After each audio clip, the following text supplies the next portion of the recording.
मेरे प्यारे देशवासियों, नमस्कार। आज मन की बात का 100वां एपिसोड है। मुझे आप सबकी हजारों चिट्ठियां मिली हैं, लाखों संदेश मिले हैं और मैंने कोशिश की है कि ज्यादा से ज्यादा चिट्ठियों को पढ़ पाऊं, देख पाऊं, संदेशों को जरा समझने की कोशिश करूं। आपके पत्र पढ़ते हुए कई बार मैं भावुक हुआ, भावनाओं से भर गया, भावनाओं में बह गया और खुद को फिर संभाल भी लिया। आपने मुझे मन की बात के 100वें एपिसोड पर बधाई दी है, लेकिन मैं सच्चे दिल से कहता हूं, दरअसल बधाई के पात्र तो आप सभी मन की बात के श्रोता हैं, हमारे देशवासी हैं। मन की बात कोटि कोटि भारतीयों के मन की बात है, उनकी भावनाओं का प्रकटीकरण है। साथियों, 3 अक्टूबर 2014 विजयादशमी का वो पर्व था और हम सब ने मिलकर विजयादशमी के दिन मन की बात की यात्रा शुरू की थी। विजयादशमी यानी बुराई पर अच्छाई की जीत का पर्व। मन की बात भी देशवासियों की अच्छाइयों का, सकारात्मकता का एक अनोखा पर्व बन गया है। एक ऐसा पर्व जो हर महीने आता है, जिसका इंतजार हम सभी को होता है। हम इसमें पॉजिटिविटी को सेलिब्रेट करते हैं, हम इसमें पीपल्स पार्टिसिपेशन को भी सेलिब्रेट करते हैं। कई बार यकीन नहीं होता कि मन की बात को इतने महीने और इतने साल गुजर गए। हर एपिसोड अपने आप में खास रहा। हर बार नए उदाहरणों की नवीनता, हर बार देशवासियों की नई सफलताओं का विस्तार। मन की बात में पूरे देश के कोने कोने से लोग जुड़े, हर आयु वर्ग के लोग जुड़े।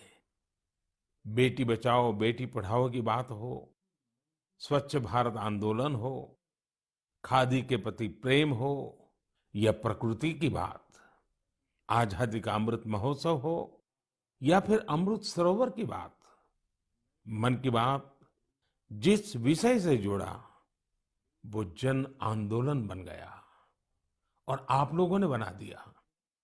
जब मैंने तत्कालीन अमेरिकी राष्ट्रपति बराक ओबामा के साथ साझा मन की बात की थी, तो इसकी चर्चा पूरे विश्व में हुई थी।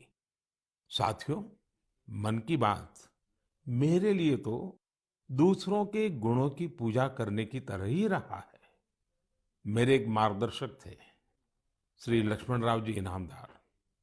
हम उनको वकील साहब कहा करते थे। वो हमेशा कहते थे कि हमें दूसरों के गुणों की पूजा करनी चाहिए। सामने कोई भी हो, आपके साथ का हो, आपका विरोधी हो, हमें उसके अच्छे गुणों को जानने का, उनसे सीखने का प्रयास करना चाहिए। उनकी इस बात ने मुझे हमेशा प्रेरणा दी है। मन की बात दूसरों के गुणों से सीखने का बहुत बड़ा माध्यम बन गई है। मेरे प्यारे देशवासियों, इस कार्यक्रम ने मुझे कभी भी आपसे दूर नहीं होने दिया। मुझे याद है, जब मैं गुजरात का मुख्यमंत्री था, तो वहां सामान्य जन से मिलना जुलना स्वाभाविक रूप से हो ही जाता था। मुख्यमंत्री का कामकाज और कार्यकाल ऐसा ही होता है, मिलने जुलने के अवसर बहुत मिलते रहते हैं। लेकिन 2014 में दिल्ली आने के बाद मैंने पाया कि यहाँ का जीवन तो बहुत ही अलग है। काम का स्वरूप अलग, दायित्व अलग, स्थितियां परिस्थितियों के बंधन, सुरक्षा का तामझाम, समय की सीमा।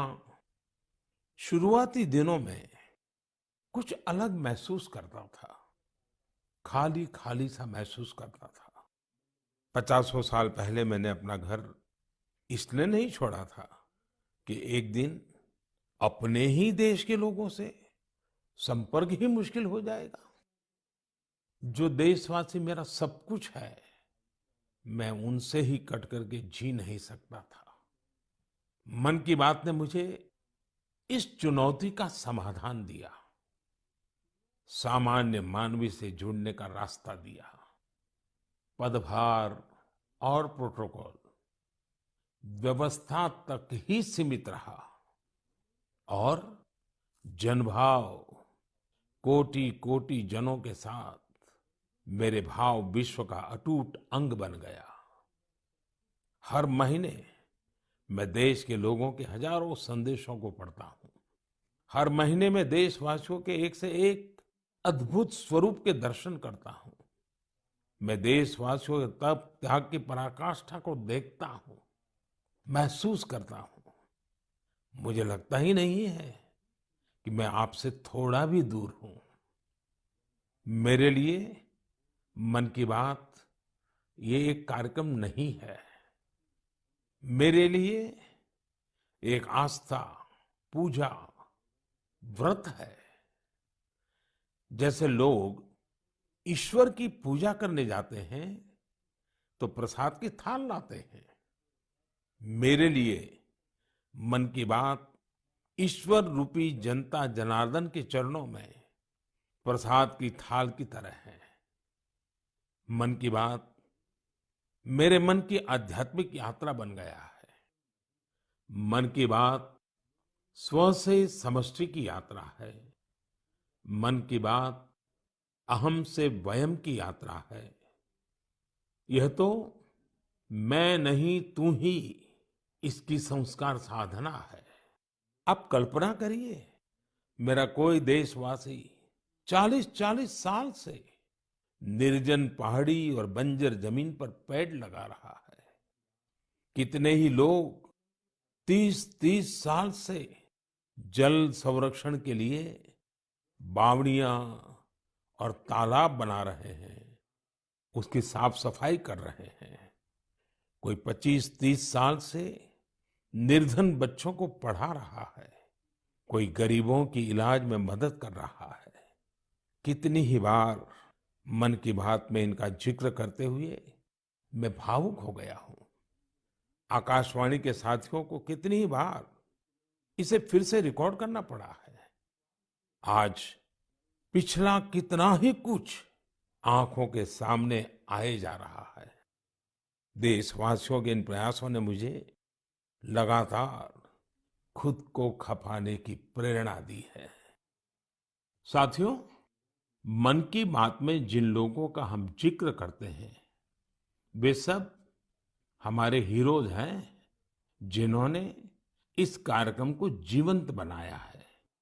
आज जब हम 100वें एपिसोड के पड़ाव पर पहुंचे हैं, तो मेरी ये भी इच्छा है कि हम एक बार फिर इन सारे हीरोज के पास जाकर उनकी यात्रा के बारे में जानें। आज हम कुछ साथियों से बात भी करने की कोशिश करेंगे। मेरे साथ जुड़ रहे हैं हरियाणा के भाई सुनील जगलान जी। सुनील जगलान जी का मेरे मन पर इतना प्रभाव इसलिए पड़ा क्योंकि हरियाणा में जेंडर रेशियो पर काफी चर्चा होती थी और मैंने भी बेटी बचाओ बेटी पढ़ाओ का अभियान हरियाणा से ही शुरू किया था। और इसी बीच जब सुनील जी के सेल्फी विद डॉटर कैंपेन पर मेरी नजर पड़ी तो मुझे बहुत अच्छा लगा। मैंने भी उनसे सीखा और इसे मन की बात में शामिल किया।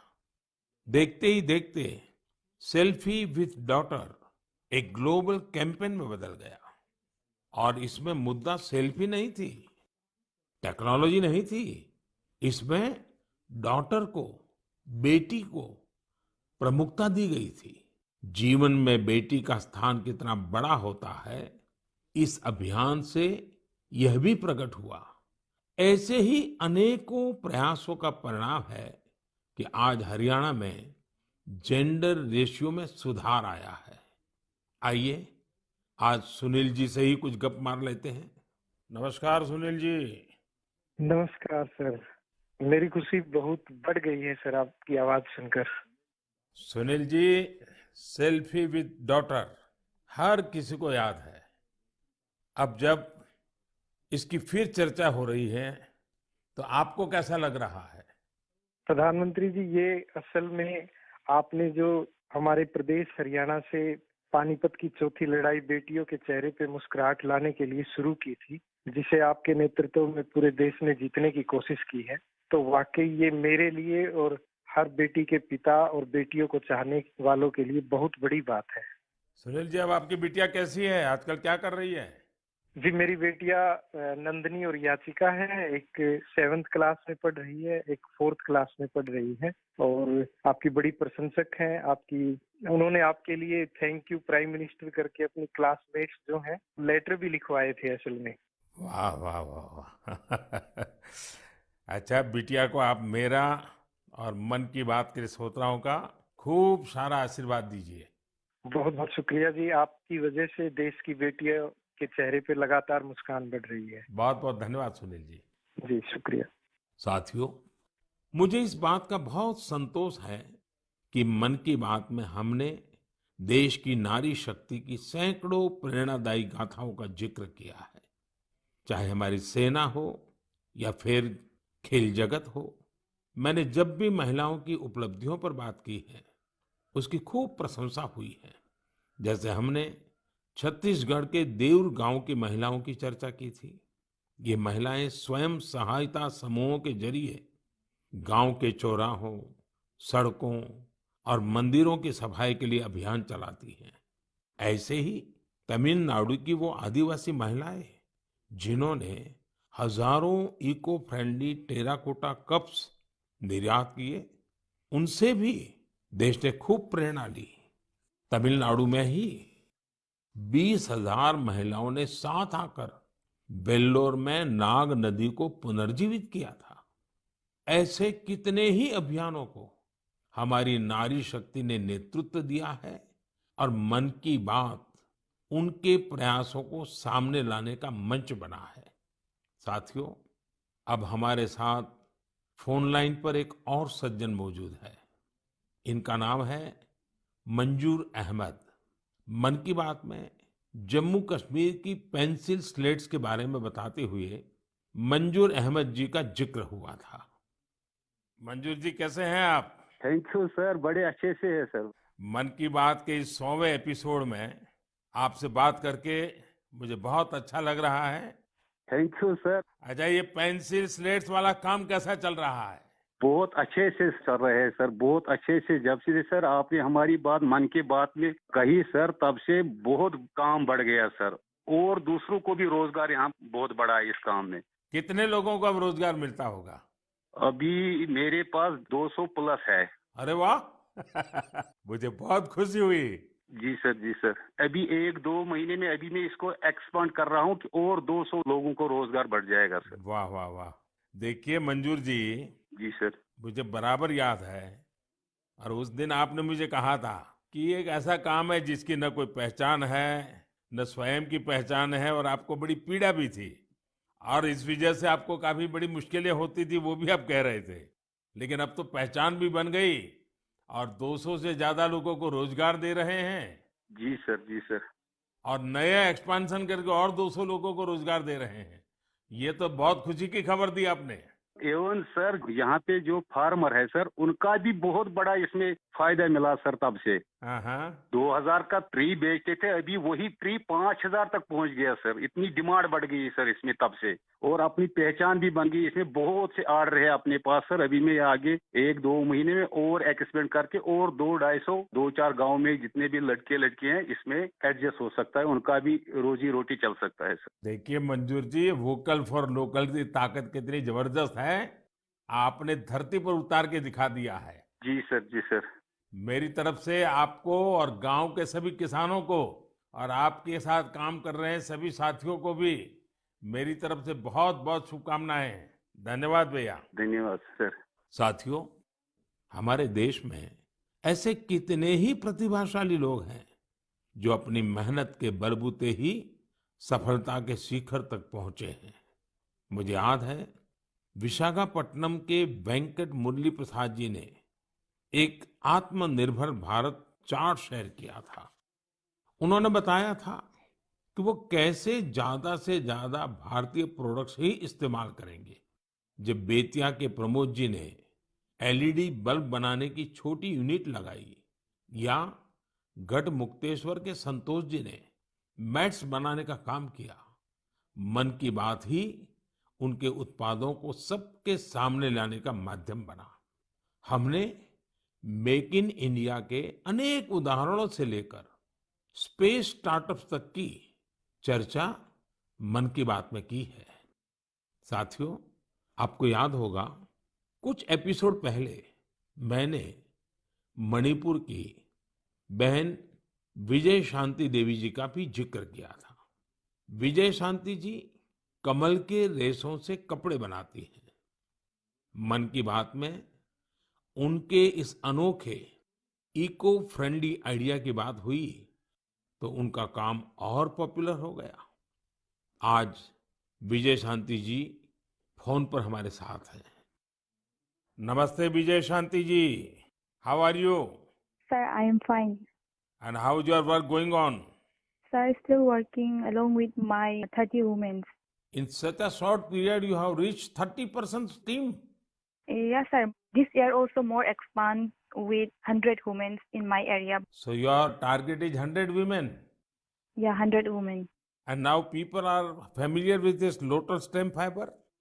Yes, sir. Everyone know from Man Ki Baat program all over India. So now it's very popular. Yes, sir. From Prime Minister Man Ki Baat program, everyone knows about the lotus fiber. So now you got the market also. Yes, sir. I have got a market from USA also. They want to buy in bulk in large quantities, but I want to give from this year to send the US also. So now you are exporter. Yes, sir. From this year, I export our product made in India, lotus fiber. So when I say vocal for local and now local for global. Yes, sir. I want to reach my product all over the globe of world. So congratulations and wish you best luck. Thank you, sir. Thank you. Thank you Vijay Shanti. Thank you, sir. साथियों, मन की बात की एक और विशेषता रही है। मन की बात के जरिए कितने ही जन आंदोलन ने जन्म भी लिया है और गति भी पकड़ी है। जैसे हमारे खिलौने, हमारी टॉय इंडस्ट्री को फिर से स्थापित करने का मिशन मन की बात से ही तो शुरू हुआ था। भारतीय नस्ल के श्वान, हमारे देशी डॉग्स, उसको लेकर जागरूकता बढ़ाने की शुरुआत भी तो मन की बात से ही की थी। हमने एक और मुहिम शुरू की थी कि हम गरीब छोटे दुकानदारों से मोलभाव नहीं करेंगे, झगड़ा नहीं करेंगे। जब हर घर तिरंगा मुहिम शुरू हुई, तब भी मन की बात ने देशवासियों को इस संकल्प से जोड़ने में खूब भूमिका निभाई। ऐसे हर उदाहरण समाज में बदलाव का कारण बने हैं। समाज को प्रेरित करने का ऐसे ही बीड़ा प्रदीप सांगवान जी ने भी उठा रखा है। मन की बात में हमने प्रदीप सांगवान जी की हीलिंग हिमालयज अभियान की चर्चा की थी। वो फोन लाइन पर हमारे साथ हैं। प्रदीप जी नमस्कार। सर जय हिंद। जय हिंद, जय हिंद भैया। कैसे हैं आप? सर बहुत बढ़िया, आपकी आवाज सुन के और भी अच्छी। आपने हिमालय को हील करने को सोची, हाँ जी सर। अभियान भी चलाया। आजकल आपका कैंपेन कैसा चल रहा है? सर बहुत अच्छा चल रहा है। 2020 से ऐसा मानिए कि जितना काम हम 5 साल में करते थे, अब वो 1 साल में ही हो जाता है। अरे वाह। हाँ जी सर।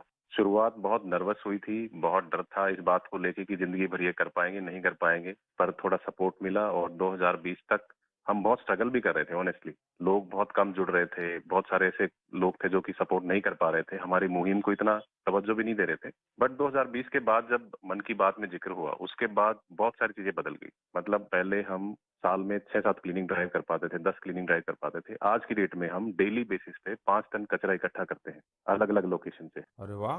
मन की बात में जिक्र होने के बाद आप सर बिलीव करें मेरी बात को कि मैं ऑलमोस्ट गिव अप करने की स्टेज पे था एक टाइम पे, और उसके बाद फिर बहुत सारा बदलाव आया मेरे जीवन में और चीजें इतनी स्पीड अप हो गई कि जो चीजें हमने सोची नहीं थी।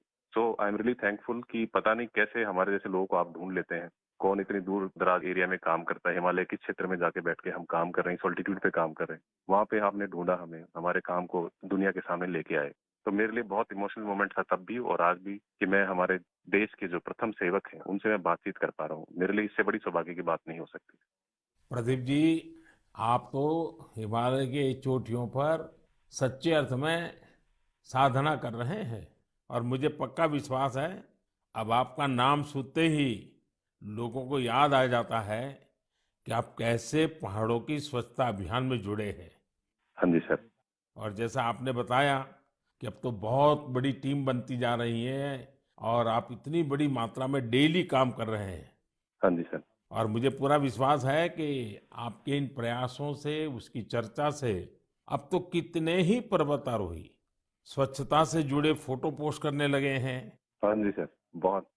ये अच्छी बात है, आप जैसे साथियों के प्रयास के कारण waste is also a wealth, ये लोगों के दिमाग में अब स्थिर हो रहा है और पर्यावरण की भी रक्षा हो रही है और हिमालय का जो हमारा गर्व है उसको संभालना, संवारना वो सामान्य मानवी जुड़ रहा है। प्रदीप जी, बहुत अच्छा लगा मुझे, बहुत बहुत धन्यवाद भैया। Thank you sir, thank you so much. जय हिंद। साथियों, आज देश में टूरिज्म बहुत तेजी से ग्रो कर रहा है। हमारे ये प्राकृतिक संसाधन हो, नदियां, पहाड़, तालाब या फिर हमारे तीर्थ स्थल हो, उन्हें साफ रखना बहुत जरूरी है। ये टूरिज्म इंडस्ट्री की बहुत मदद करेगा। पर्यटन में स्वच्छता के साथ साथ हमने इनक्रेडिबल इंडिया मूवमेंट की भी कई बार चर्चा की है। इस मूवमेंट से लोगों को पहली बार ऐसे कितनी जगहों के बारे में पता चला जो उनके आसपास ही थे। मैं हमेशा ही कहता हूं कि हमें विदेशों में टूरिज्म पर जाने से पहले हमारे देश के कम से कम 15 टूरिस्ट डेस्टिनेशन पर जरूर जाना चाहिए।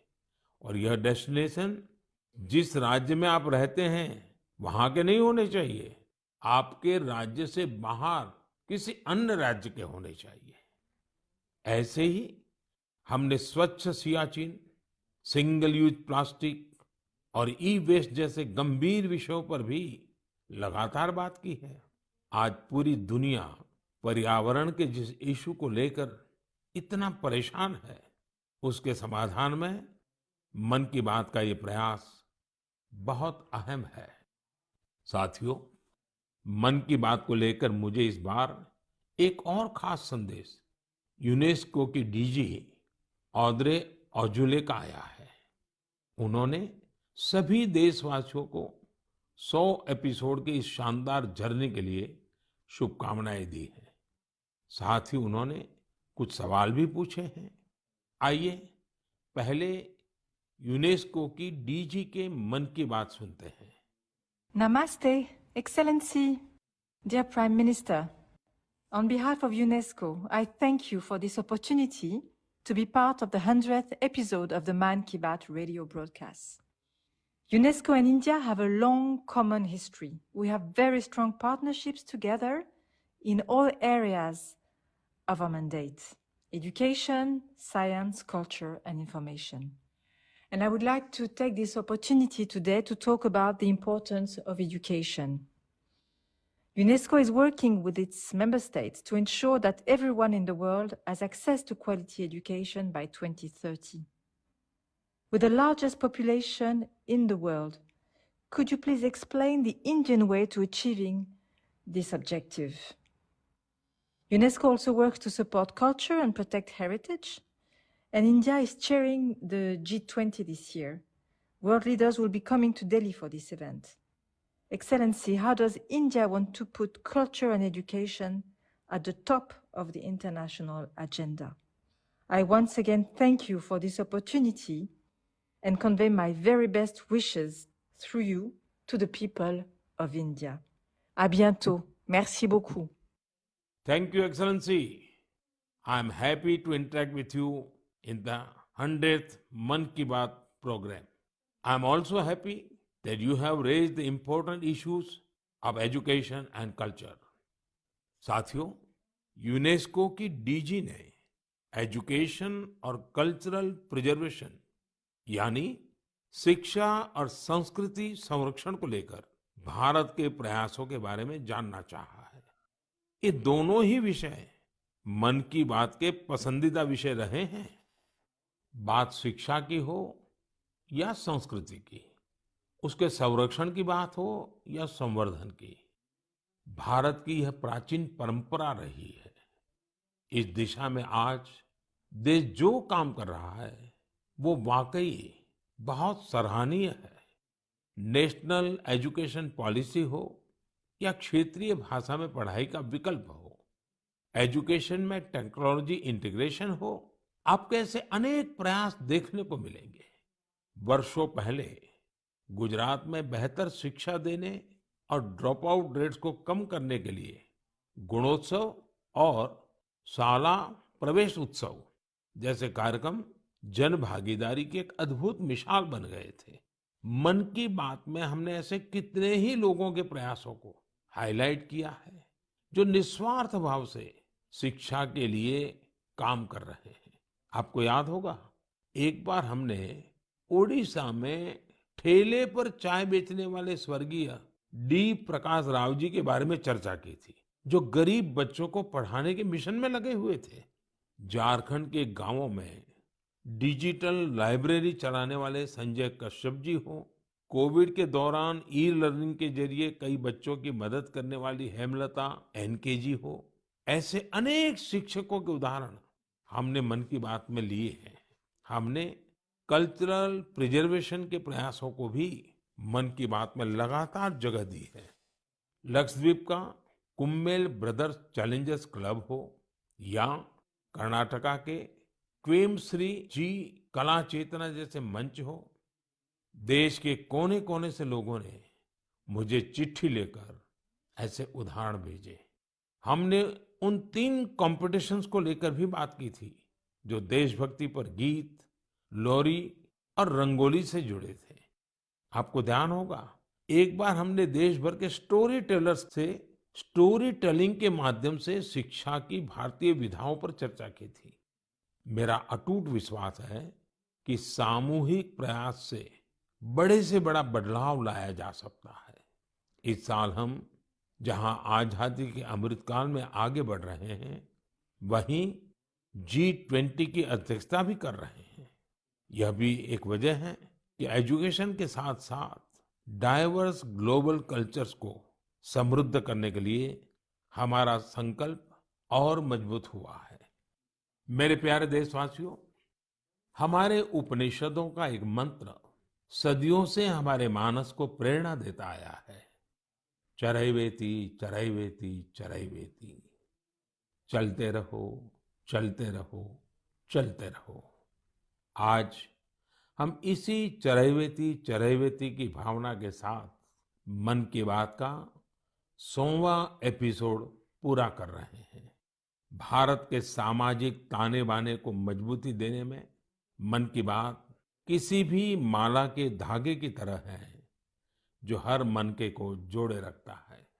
हर एपिसोड में देशवासियों के सेवा और सामर्थ्य ने दूसरों को प्रेरणा दी है।